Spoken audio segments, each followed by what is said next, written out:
வணக்கம். இந்தியாவுடைய EV car market மிக வேகமாக வளர்ந்துட்டு போகுது. ஒரு பக்கம் ஈவி கார் வாங்கினா கவர்மெண்ட் பல இன்சென்டிவ்ஸ் கொடுக்குறாங்க. இன்னொரு பக்கம் டெக்னாலஜி ரொம்ப ஸ்பீடாக வளர்ந்துட்டு போகுது. இந்தியாவுடைய ஈவி பைக்கோடைய மார்க்கெட் 7% வரை வளர்ந்துருக்கு.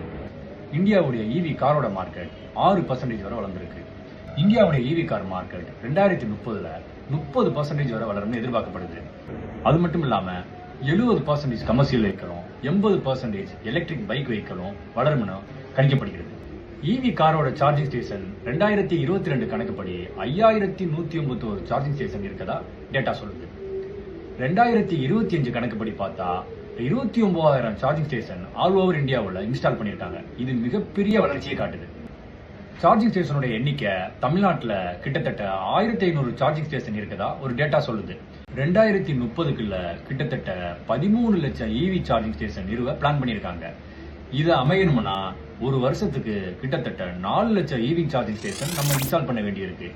இந்த துறையில இது மிகப்பெரிய வளர்ச்சி ஏற்படும். பெட்ரோல் பங்க் மாதிரி நிறைய ஈவி சார்ஜ் ஸ்டேஷன் பிசினஸ் அதிகப்படும்னு கணிச்சிருக்காங்க.